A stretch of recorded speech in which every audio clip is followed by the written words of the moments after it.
Shalom Bapak Ibu Saudara yang dikasih Tuhan. Shalom, sekali lagi berikan kemuliaan bagi Tuhan kita. Haleluya, haleluya, haleluya. Suatu pagi yang indah diberikan Tuhan pada kita pada pagi hari ini, untuk kita boleh datang mengucap syukur kepada Tuhan di dalam segala kebaikan dan kemurahan-Nya. Haleluya Yesus, haleluya.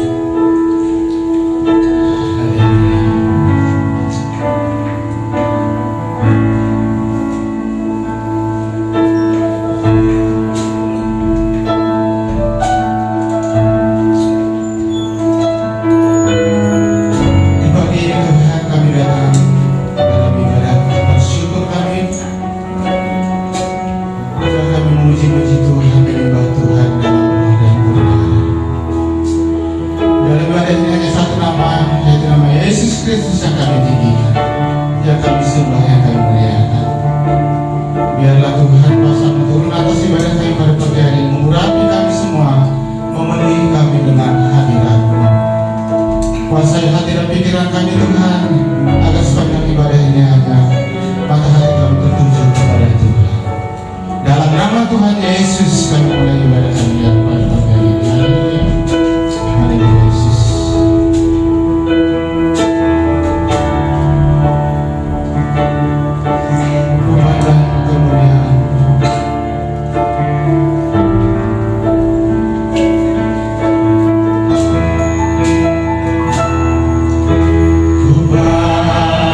anak domba Allah.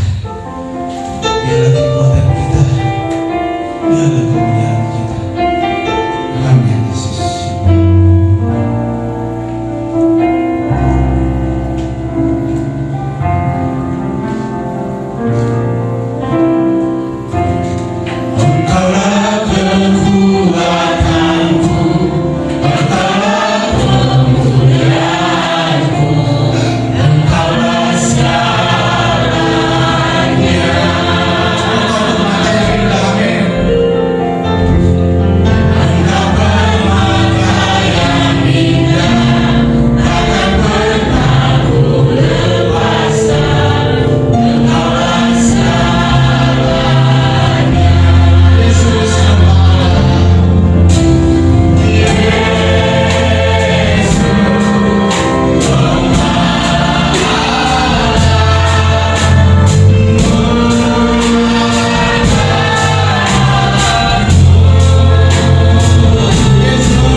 mengampuni dosa-dosa kita, amin. Bahkan memberikan kemenangan bagi kita. Haleluya, mari kita bangkit berdiri, bangkit serukan nama Yesus. Haleluya, haleluya. Nama Yesus, nama Yesus.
memuji Engkau, menyembah Engkau dalam kedahsyatan-Mu Tuhan.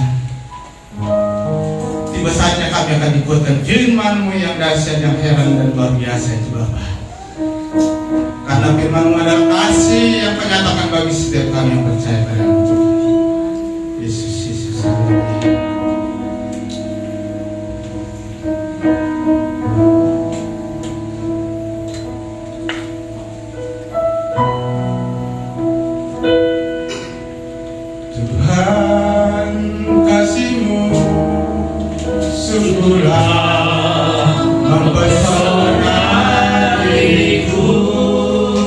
Tuhan,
hidup, Allah yang berkuasa, Allah yang bertahta di dalam kerajaannya, yang telah mengangkat kami sebagai anak-anaknya. Kami bersyukur Tuhan pagi ini Tuhan, Engkau membawa kami di dalam pertemuan kami bersama dengan Tuhan. Kami bersyukur Tuhan Engkau memanggil kami Tuhan di dalam rumah kudus-Mu Tuhan, untuk Tuhan menjumpai setiap masing-masing kami Tuhan, untuk Tuhan beracara atas hidup kami, untuk Tuhan membentuk dalam hidup kami, supaya hidup kami semakin hari semakin sempurna seperti yang Tuhan kehendaki. Pagi ini Tuhan, kami menyerahkan hati kami menyerahkan segenap keberadaan kami untuk Tuhan tabur. Jadikan kami Tuhan tanah-tanah yang gembur Tuhan, tanah yang subur, karena ketika benih-benih firman-Mu Tuhan taburkan di dalam kehidupan kami Tuhan, biarlah bertumbuh, bertunas dan menghasilkan buah.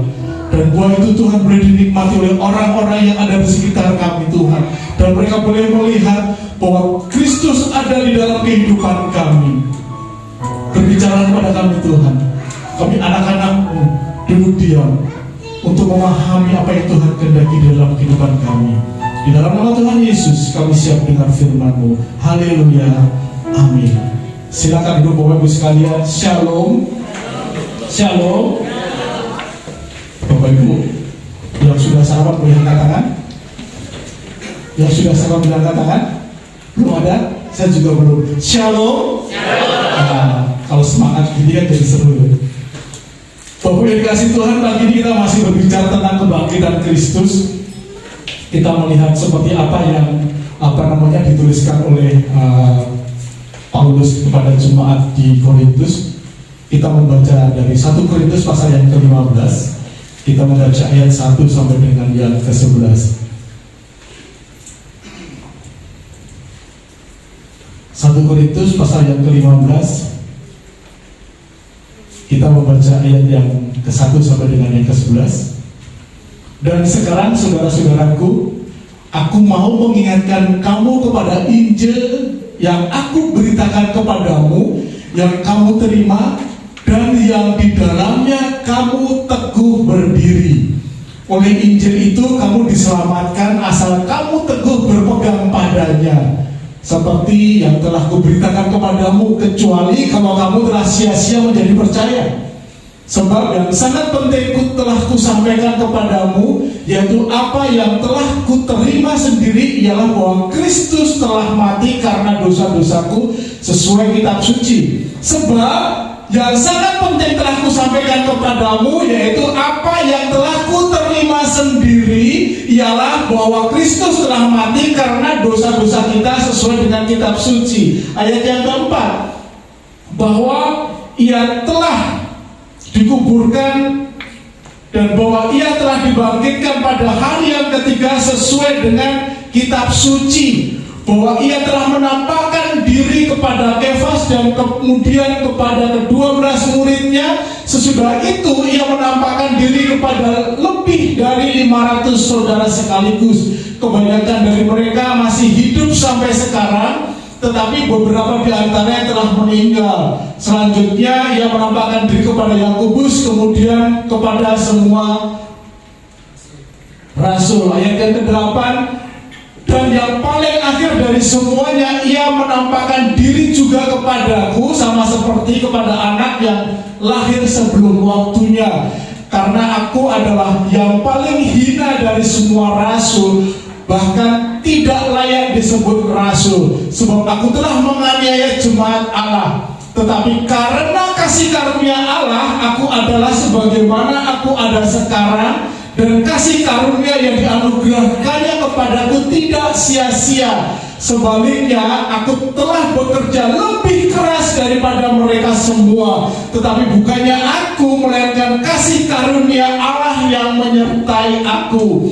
Sebab itu, baik aku maupun mereka, demikianlah kami mengajar, dan demikianlah kamu menjadi percaya.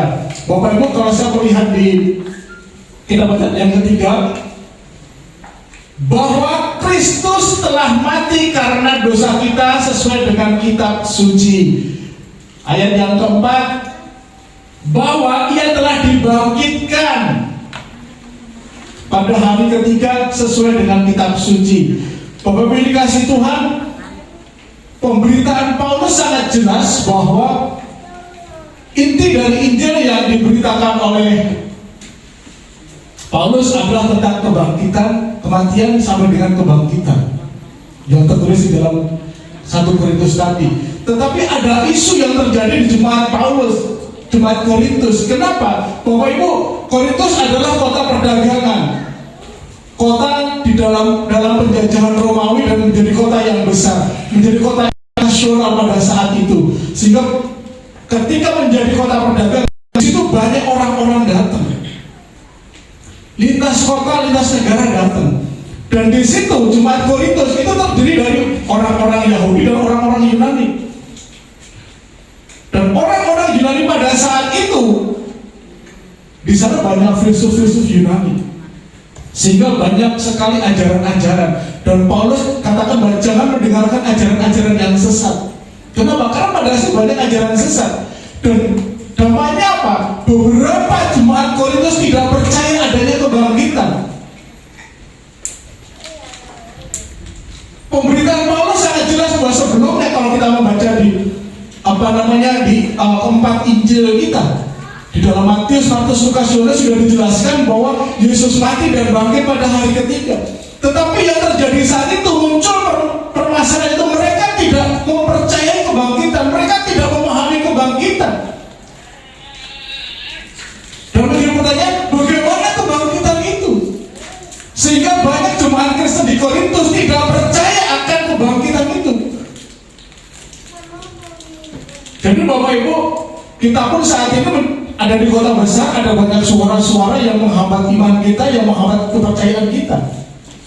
Seperti itulah yang terjadi di jemaat Korintus pada saat itu. Siapa yang tidak percaya? Mereka adalah jemaat-jemaat Epikurian. Kebangkitan Kristus tidak mungkin, dan mereka tidak percaya. Epikurus di dalam di dalam paham Epikurianisme mengatakan bahwa ketika kita hidup, kita nggak mati. Ketika kita mati, nggak ada kehidupan, dan kehidupan itu berakhir pada kematian. Sehingga ketika seseorang itu meninggal, seseorang itu mati di dalam kematian, sudah sirna kehidupan itu, nggak ada kehidupan setelah kematian. Sehingga jemaat-jemaat golongan Epikurian ini nggak percaya kepada kebangkitan. Kenapa? Karena kehidupan berakhir pada saat kematian. Kehidupan sirna setelah kematian.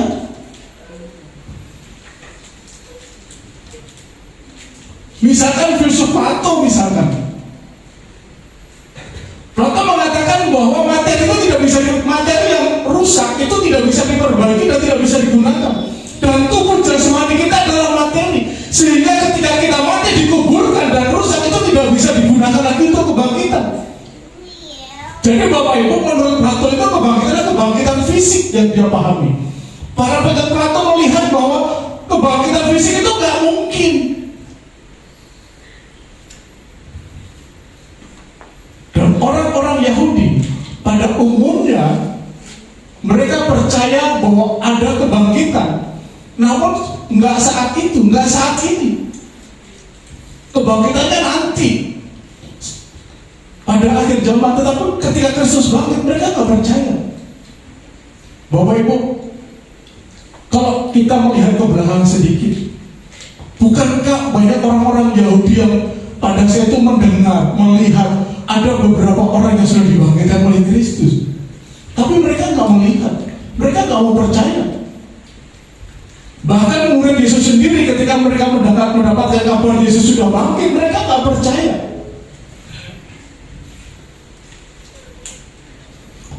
Orang-orang Yahudi dari golongan Saduki pun juga nggak percaya kepada kebangkitan. Karena setelah kehidupan itu berakhir, nggak ada kehidupan yang lain. Kehidupan itu selesai setelah adanya kematian. Jadi Bapak Ibu, tidak ada kehidupan setelah kebangkitan. Lalu apa yang sudah diberitakan oleh Paulus pada saat itu? Bapak Ibu, Paulus sudah memberitakan kabar baik, Evangelion, Bapak Ibu, kalau kita melihat kabar baik atau evangelion, itu sebetulnya sudah ada sebelum Yesus. Contohnya gini, ketika ada kelahiran anak Kaisar, itu disebut evangelion. Menang dalam peperangan, kabar itu disebut evangelion, kabar baik. Tetapi kabar baik yang diberikan Paulus sangat jelas bahwa Yesus telah mati. Seperti yang sudah tertulis di dalam kitab suci, Yesus sudah dibangkitkan dari antara orang mati, seperti yang tertulis di dalam kitab suci. Sangat jelas. Jadi di ayat yang ketiga dan 4 yang kita baca tadi jelas bahwa Paulus sudah menjelaskan bahwa Yesus sudah mati di atas kayu salib untuk menebus dosa-dosa kita, dan Yesus sudah bangkit, yang menunjukkan bahwa dia menang atas maut, dia berkuasa atas maut, dan itu menjadi pokok pemberitaan, pokok berita kabar baik yang diberikan oleh para rasul.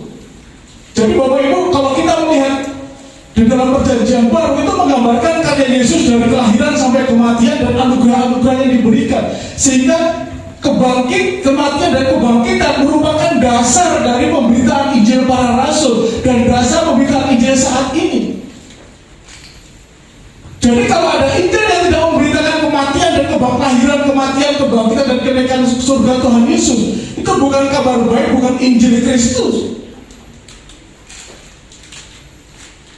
Bukankah saat ini banyak sekali berita-berita yang disampaikan bukan Injil Kristus, tapi Injil diri sendiri? Dan kebangkitan itu menjadi dasar dari iman orang percaya. Kenapa Bapak Ibu? Kalau tidak ada kebangkitan, maaf, semua pemimpin agama mati. Iya.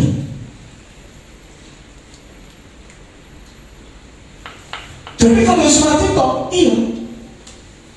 Tapi kalau mati toh, buat apa? Kalau nggak ada kebangkitan, buat apa iman kita bertumbuh? Maka sia-sialah iman percaya kita. Bapak Ibu, di dalam pemberitaan pada saat itu bahwa Yesus sudah mati, itu bukan hanya diberitakan oleh Paulus loh. Penulis-penulis filsuf-filsuf pada saat itu juga memberitakan kematian Yesus, bahwa Yesus sudah mati di atas perintah Pontius Pilatus. Thales misalkan, Talmud misalkan, Lucianus misalkan, Josephus misalkan, dia menulis bahwa Yesus sudah mati. Jadi Bapak Ibu, kalau kita melihat pemberitaan Paulus sangat jelas bahwa ketika Yesus memberitakan kematian dan kebangkitan Yesus, Paulus tidak hanya mendasarkan pemberitaannya dari yang dia dengar dan dia lihat, tetapi Paulus juga memberitakan berdasarkan fakta yang ada saat itu bahwa Yesus sudah mati dan sudah dikuburkan. Faktanya apa? Para penulis, para filsuf di luar Kristen itu juga menulis bahwa Yesus sudah mati dan dikuburkan atas perintah Pontius Pilatus. Siapa yang nulis? Paulus nulis, Josephus nulis, Pliny Muda nulis, Talmud nulis, Celsus nulis. Ada banyak filsuf-filsuf yang menulis. Jadi bukan hanya orang Kristen, yang bukan Kristen pun juga nulis bahwa kematian Yesus, dikuburkan Yesus adalah sebuah fakta. Jadi Paulus memberitakan kabar kematian Yesus itu bukan sekedar yang dia lihat, bukan sekedar fakta teologis, tetapi fakta yang ditulis oleh orang-orang non-Kristen juga menulis bahwa Yesus mati di salib atas perintah Pontius Pilatus. Jadi Bapak Ibu, apa yang dituliskan Paulus di pasal ayat yang ketiga dan 4 tadi, ada sebuah fakta bahwa Yesus telah mati dan Yesus sudah dikuburkan. Kita percaya Yesus mati dan dikuburkan, iya benar. Tapi esensinya apa dari kematian Yesus? Kalau percaya Yesus sudah mati toh, buat apa? Toh semuanya pasti akan mati. Pemimpin agama juga mati. Semuanya pasti mati. Kalau hanya percaya ia sudah mati tanpa kita memahami esensinya, sama juga bohong. Lalu esensinya apa? Bahwa ia telah mati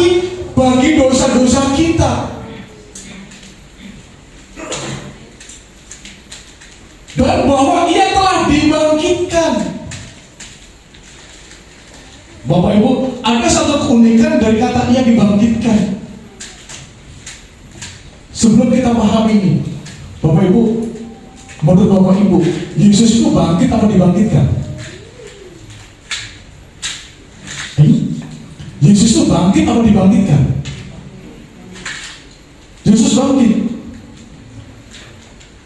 Dia Allah harusnya bangkit dong, kan gitu kan? Tetapi di pembacaan kita di bawah ia telah dibangkitkan pada hari ketiga sesuai dengan kitab suci, seperti apa yang sudah diberitakan di dalam kitab suci, dibangkitkan.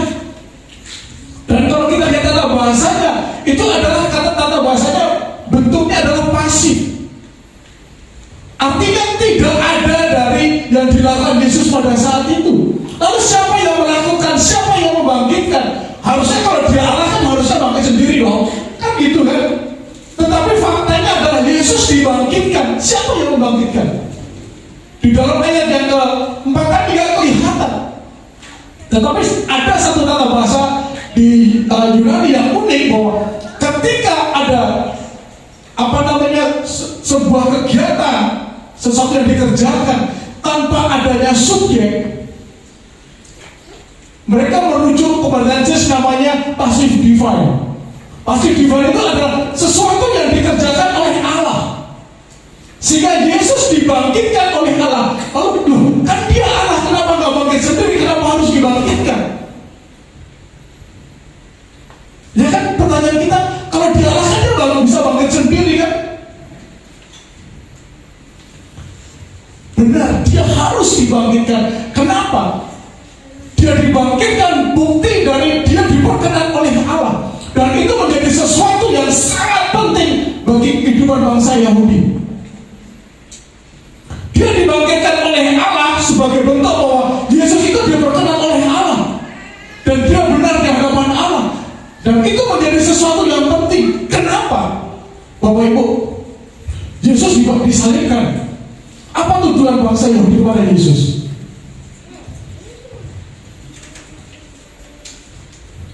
Yesus mengaku dirinya sebagai Allah.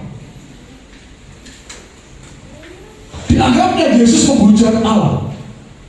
Kalau Yesus bangkit sendiri, berarti benar dong dia menghujat Allah. Dia kan tidak diperkenan oleh Allah, sehingga dia tidak dibangkitkan oleh Allah.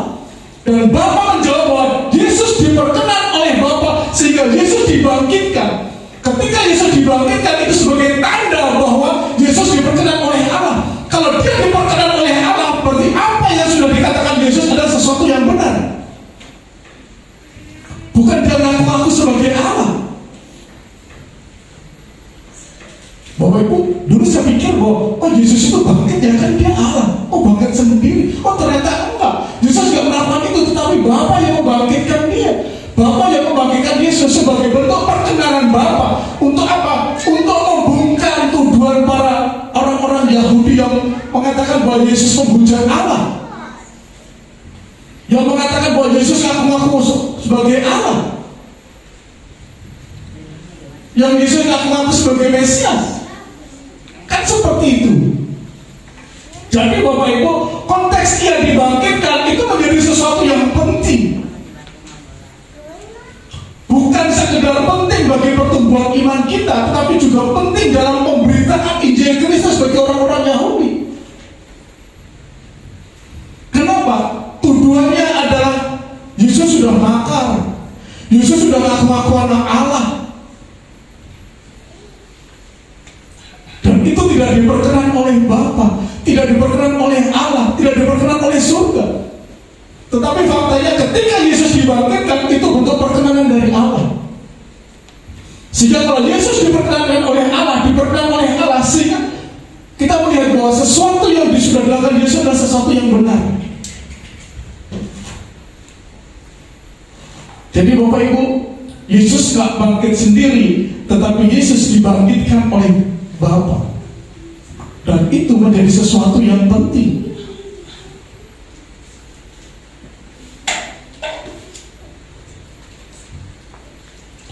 Dan Yesus bangkit itu merupakan fakta Nah, kalau kita percaya bangkit, Pak, Yesus mati, dikuburkan dan bangkit. Bapak Ibu, di Alkitab kita melihat ada 7 orang yang dibangkitkan oleh Allah pada saat itu.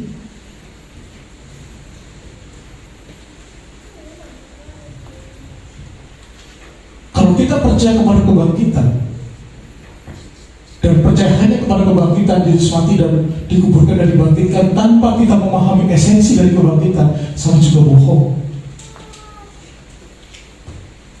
Kita percaya mati dan bangkitnya Yesus, oke, tapi tanpa esensi yang kita pahami, buat apa?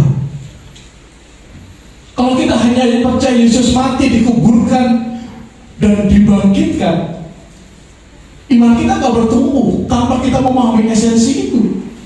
Kenapa? Kita perlu memahami bahwa Yesus mati bagi dosa-dosa kita. Yesus sudah dibangkitkan sebagai tanda, sebagai bukti bahwa dia sudah mengalahkan maut, sudah mengalahkan kematian, sudah mengalahkan dosa. Dari sini kita akan memahami bahwa Yesus sudah mati buat dosa-dosaku loh. Dan aku gak mau menyalibkan Yesus untuk yang kedua kali, dan itu tidak pernah ada lagi. Kalau kita memahami esensi itu, maka ketika kita percaya kepada Yesus, maka kita tidak akan lagi mau berbuat dosa. Ketika kita sudah tidak mau lagi berbuat dosa, disitulah iman kita bertumbuh dan bertumbuh. Kalau kita memahami kebangkitan Yesus sudah mengalahkan maut, kita akan menghargai pengorbanan Kristus. Kita akan menghormati pengorbanan Kristus di atas kayu salib, sehingga kita tidak mau lagi hidup yang sembarangan, hidup yang semena-mena. Bapak Ibu, menjadi orang Kristen pasti diselamatkan. Kenapa? Karena Yesus sudah mati bagi dosa-dosa kita dan sudah bangkit sebagai bentuk, sebagai bukti bahwa dia sudah berkuasa atas maut. Nah, kalau kita sekedar percaya toh, tanpa memahami esensi ini, kita akan hidup semau-maunya. Toh dosa-dosaku sudah diampuni. Sehingga seakan-akan bahwa kekristenan itu adalah izin untuk berbuat dosa, diizinkan untuk melakukan pelanggaran. Tetapi dengan memahami esensi dari kematian dan kebangkitan Kristus, bahwa Yesus mati bagi dosa-dosa kita dan dia bangkit sudah mengalahkan maut, kita akan menghargai pengorbanan Kristus dan kita akan melakukan perbuatan baik seperti yang Tuhan mau, seperti yang Tuhan kehendaki. Sehingga hidup kita bukan kita lagi, hidupku bukan aku lagi, tetapi Kristus yang di dalam aku. Yang jadi pertanyaan buat kita, adakah hidup kita sudah menunjukkan bahwa Kristus ada di dalam kita? Jadi Bapak Ibu, inilah inti dari Injil yang disampaikan oleh para rasul dan Injil yang sudah disampaikan oleh Paulus pada jemaat di Korintus, dan Injil kabar baik ini juga disampaikan para rasul kepada kita. Fakta selain dituliskan oleh orang-orang non-Kristen tadi, Matius, Markus, Lukas, Yohanes juga menuliskan bahwa Yesus sudah mati dan dikuburkan dan dibangkitkan. Jadi fakta ini, bukti ini bukan hanya ditulis oleh orang Kristen, non-Kristen pun juga nulis. Tetapi yang membedakan, mereka hanya memahami faktanya, tapi tidak memahami esensinya. Nah, apakah kehidupan kita juga memahami faktanya atau tanpa memahami esensinya? Kita harus memahami dasar dari ini semua yang menjadikan fondasi bagi pertumbuhan iman kita. Lalu kenapa kebangkitan Yesus itu penting bagi kita? Itu yang harus kita pahami. Bapak Ibu, kebangkitan Kristus merupakan sesuatu yang penting karena itu menjadi konfirmasi, menjadi pembuktian apa yang sudah dikatakan oleh Kristus sendiri, bahwa Ia akan bangkit dari kematiannya.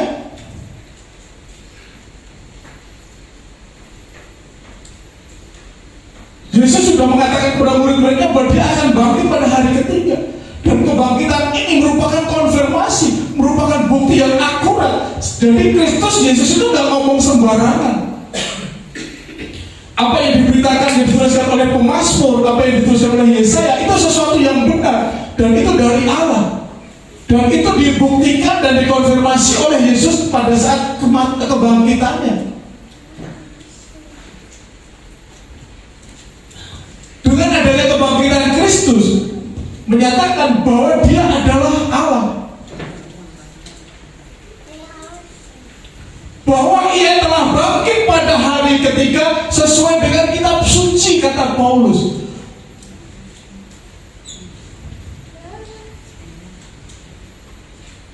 Bapak Ibu, kan ada orang-orang yang dibangkitkan Allah pada saat di luar Yesus. Apakah itu akurat? Apakah itu akurasi dari pemberitaan Allah? Bapak Ibu,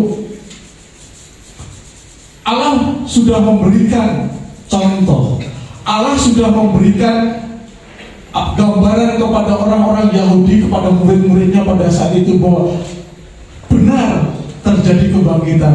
Buktinya apa? Contohnya Yesus membangkitkan Lazarus.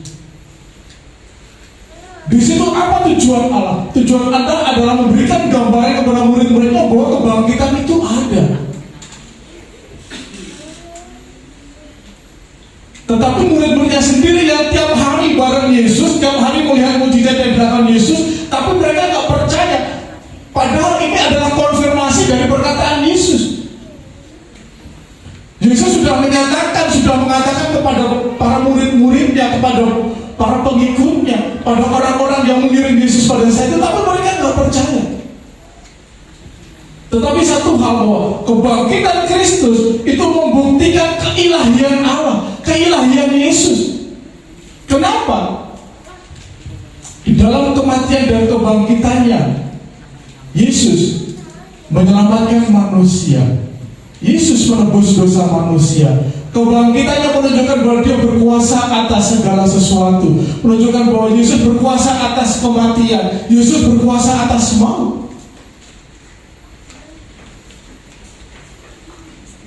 Jadi Bapak Ibu, kebangkitan Kristus itu merupakan sesuatu yang sangat penting bagi dasar pertumbuhan iman orang percaya. Kenapa? Mereka di Alkitab ada juga yang dibangkitkan. Iya, tapi setelah dibangkitkan mereka mati lagi. Tetapi Kristus enggak, setelah dibangkitkan dia naik ke surga. Kan ada yang langsung naik ke surga. Ada Henok, ada Elia. Tapi kan dia tidak melalui kematian. Kenapa? Penebusan harus dilakukan dengan korban darah. Penebusan manusia harus dilakukan oleh kematian manusia. Dan bukti penebusan itu berkenan kepada Allah, dan itu sesuatu dari Allah, dan penebusan itu dilakukan oleh oknum atau pribadi yang tidak berdosa, itu sudah dibuktikan oleh Allah melalui kematian dan kebangkitan Yesus. Jadi Bapak Ibu, penebusan dosa oleh darah itu tidak bisa dilakukan oleh darah apapun. Darah binatang misalkan nggak bisa. Tetapi dalam perjanjian lama kan penebusan dosa dengan darah domba. Itu gambaran bahwa Allah akan melaksanakan korban darah pada masa yang akan datang, yang digenapi di dalam Kristus Yesus, Sang Domba Allah. Darah dari pribadi yang tidak berdosa sebagai penebusan yang layak, menjadi alat penebusan yang benar.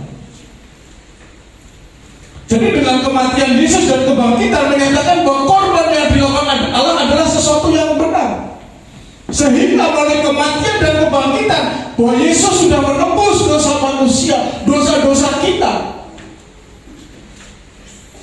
Kalau dosa kita sudah diampuni, dosa kita sudah ditebus oleh Allah, dampaknya, bonusnya kita akan tinggal bersama-sama dengan Kristus pada masa yang akan datang. Kita akan menikmati kehidupan setelah kematian. Jadi Bapak Ibu, apa yang ditulis oleh para filsuf Yunani nggak benar. Kenapa? Karena setelah kematian akan ada kehidupan yang baru. Dan setiap orang yang percaya kepada kelahiran, kematian, dan kebangkitan Yesus dan naik ke surganya Yesus akan membawa kita ke dalam penebusan, dan kita akan tinggal bersama-sama dengan Yesus di dalam kehidupan yang baru. Kalau saya nyontek perkataannya hamba Tuhan, kita akan tinggal di dalam langit baru dan bumi baru.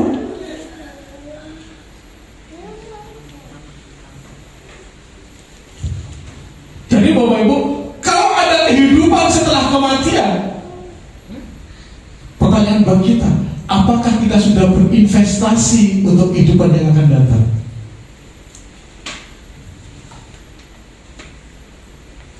Bapak Ibu, maaf, saya analogikan sedikit, maaf kalau nggak berkenan. Bapak Ibu, Tuhan Yesus itu seorang marketer yang sangat baik. Kenapa? Dia menawarkan dengan barter. Dia menawarkan surga dengan barter. Barternya apa? Gue kasih surga nih, tapi mau nggak dosamu diampuni? Kehidupan di masa yang akan datang, kehidupan setelah kematian diberikan Tuhan Yesus, tapi ada syaratnya. Syaratnya apa? Kita percaya kepada kematian Yesus dengan esensi bahwa Yesus sudah mati menebus dosa-dosa kita. Dan Yesus sudah dibangkitkan dengan esensi bahwa Dia sudah dibangkitkan karena Dia berkuasa atas maut. Dan Dia naik ke surga untuk menyediakan tempat bagi kita. Pertanyaan kita, apakah kita percaya sungguh-sungguh dengan fakta dan esensi itu, atau kita sekedar percaya dengan fakta-fakta itu? Beda loh, percaya pada fakta dan esensi dan percaya kepada faktanya. Kalau percaya kepada fakta, saya katakan tadi, para filsufat juga menulis fakta itu dan melihat itu. Dan dia percaya kepada kematian Yesus atas perintah Pontius Pilatus, tetapi esensinya yang tidak percaya. Kalau kita percaya kepada faktanya aja, maka iman kita nggak akan bertumbuh. Maka iman kita adalah iman yang sia-sia. Tetapi ketika percaya kepada fakta dan esensi itu, disitulah pola dasar iman bagi setiap kehidupan orang yang percaya. Jadi Bapak Ibu, bukan sekedar kita percaya Allah mati dan dibangkitkan, tetapi kita percaya pada Allah yang sudah mati untuk menebus dosa-dosa kita.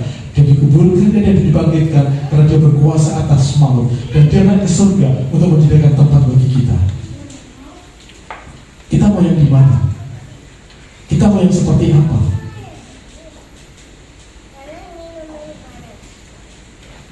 Kenapa itu penting? Karena kematian dan kebangkitan Yesus itu menjadi pondasi yang sangat dasar, pondasi yang sangat kuat bagi pertumbuhan orang percaya.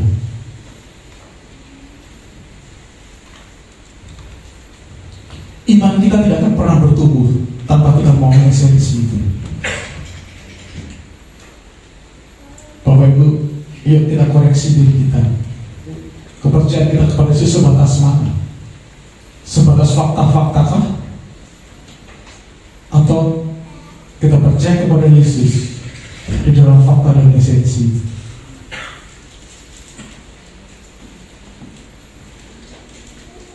Bapak Ibu, kalau sekedar faktanya tadi penulis pada atau filsuf-filsuf pada abad-abad permulaan menulis kok Yesus mati. Bahkan Josephus menulis juga tentang kebangkitan Yesus, tetapi dia tidak percaya pada esensinya.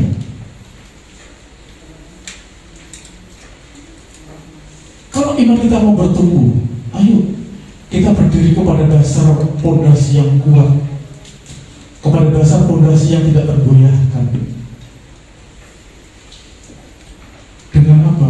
Dengan percaya kepada Kristus di dalam karyanya, oleh kelahirannya ke dunia untuk melaksanakan visi Allah, di dalam kematiannya untuk menebus dosa-dosa kita, dan di dalam kebangkitannya karena Dia sudah menang atas maut, dan Dia telah naik ke surga untuk menyediakan rumah bagi kita, dan Dia memberikan Roh Kudus-Nya bagi setiap kita, supaya kita terus disertai oleh Allah. Jadi Bapak Ibu, setiap orang percaya dia tidak pernah hidup sendiri. Kematian dan kebangkitannya membuat kita disertai oleh Roh Allah itu sendiri. Sungguh karya terindah yang sudah dilakukan Allah bagi kita. Kalau Allah sudah melakukan sesuatu yang baik buat kita, apa yang sudah kita berikan buat Allah?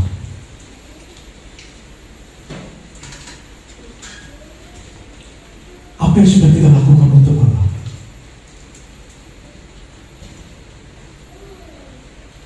Tuhan mau kita bertunas, Tuhan mau kita bertumbuh, Tuhan mau kita berbuah. Tentang apa? Tentang segala hal, tentang kehidupanmu, tentang imanmu, tentang kehidupan kita, iman kita.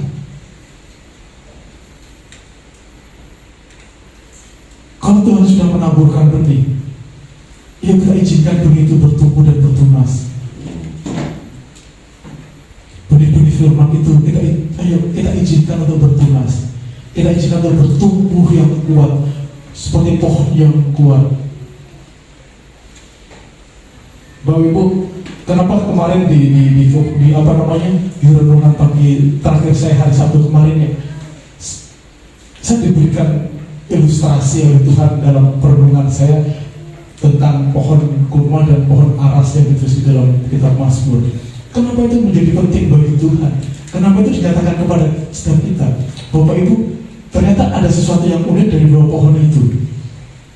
Uniknya apa? Ketika ketika biji itu ditaruh, biji-biji akan bertumbuh ke atas.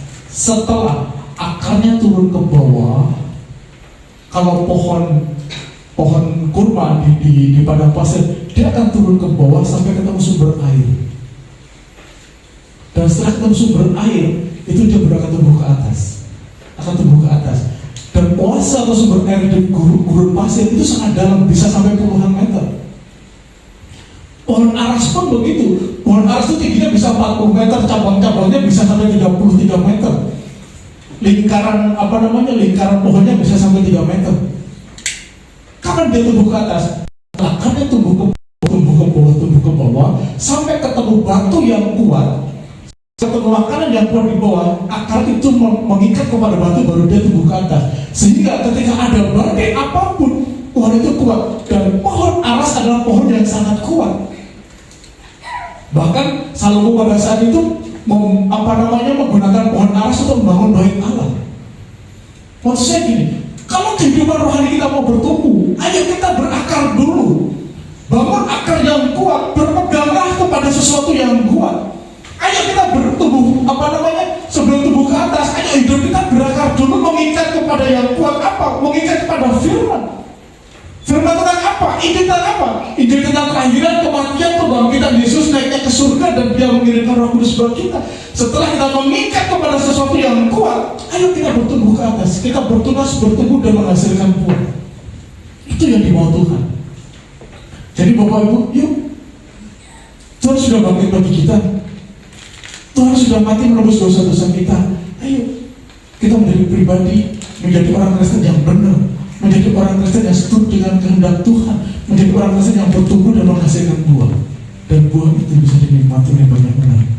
Jadi Bapak Ibu, perenungan kita pada pagi ini adalah, kalau kita sudah percaya kepada kematian Yesus, bukan sekedar percaya, tapi percayakah bahwa Yesus sudah mati untuk dosa-dosa kita, dan dia sudah dikuburkan, dan dia bangkit. Jadi pertanyaan kita, Bapak Ibu, kenapa Yesus harus dikuburkan 3 hari sih? Kenapa Yesus harus dikuburkan 3 hari?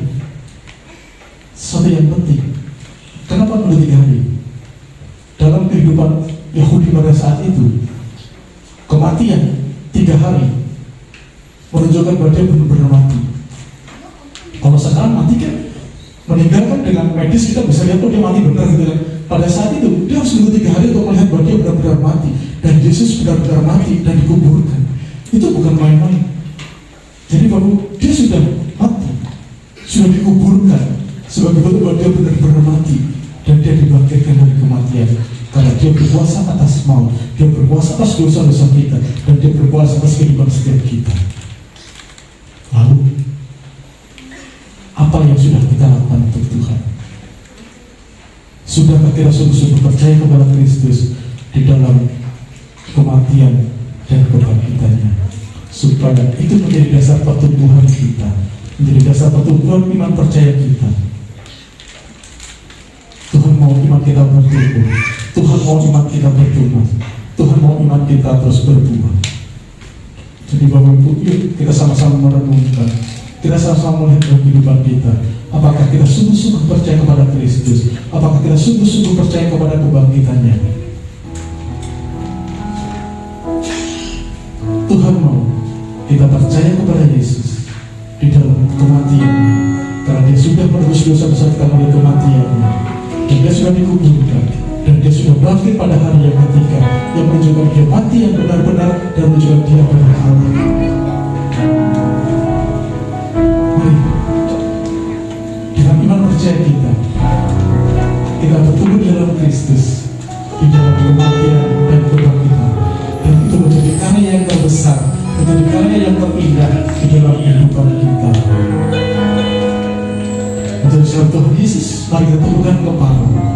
Kami bersyukur Tuhan, pagi ini Tuhan mengingatkan kami, pagi ini Tuhan mengajar kami, untuk kami percaya kepada fakta dan esensi dari kematian Yesus. Engkau sudah mati di atas kayu salib untuk menebus dosa-dosa kami. Engkau sudah mati, Engkau sudah dikuburkan, dan Engkau dibangkitkan. Karena Engkau berkuasa atas maut, Engkau berkuasa atas dosa-dosa kami, Engkau berkuasa atas segala sesuatu yang ada di depan kami. Itulah karya yang terbesar dalam kehidupan kami Tuhan.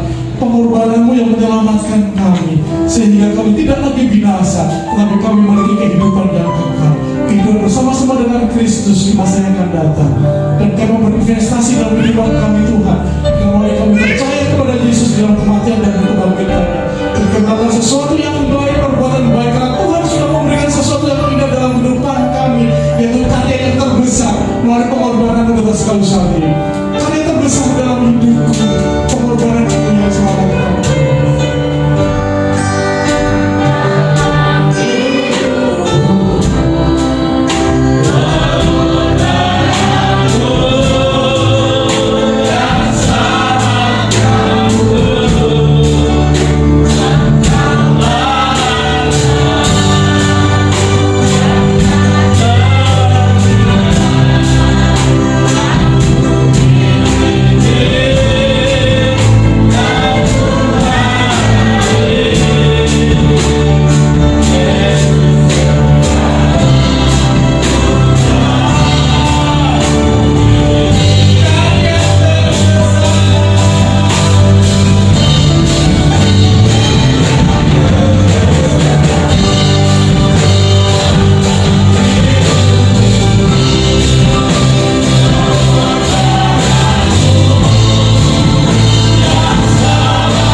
Ajar kami mengagumi kebesaran keagungan-Mu, sebab sungguh Engkau Allah kami yang Maha Kuasa. Ia telah mati, dikubur dan bangkit.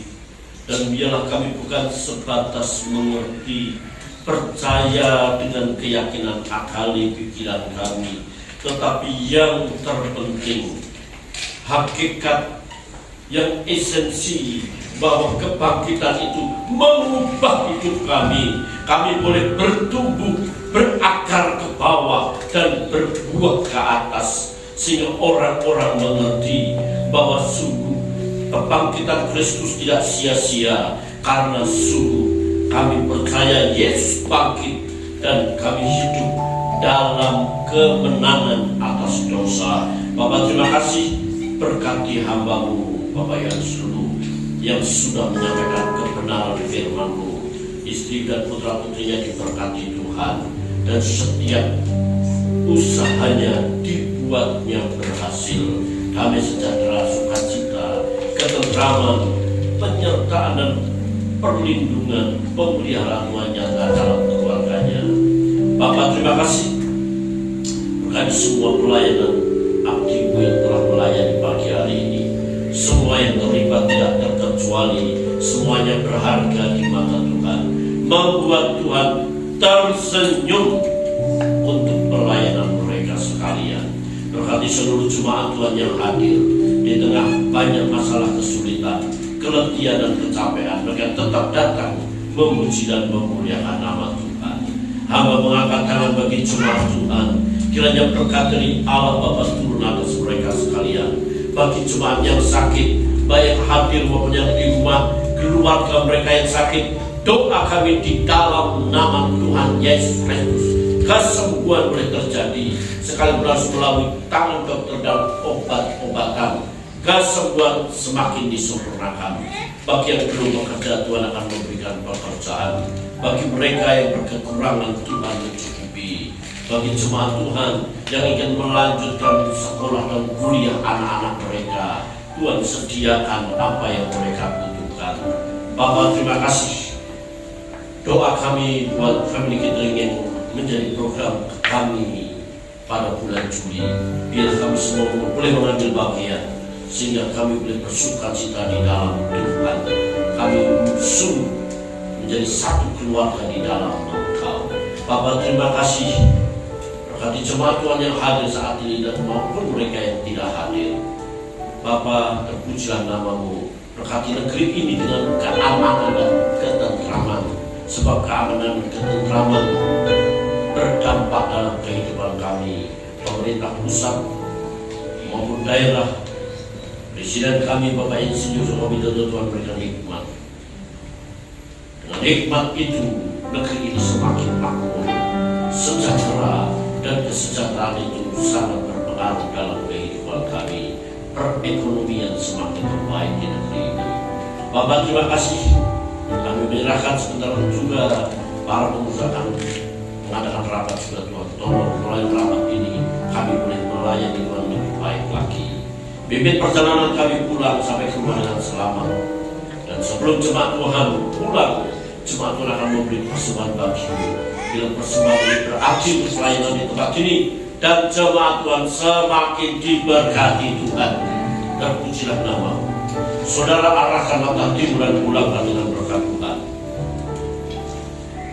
Kiranya damai sejahtera dari Allah Bapa, kasih setia dari Yesus Kristus Tuhan, dan persekutuan Roh Kudus menyertai seluruh jemaat Tuhan sekarang sampai Maranatha. Di dalam nama Tuhan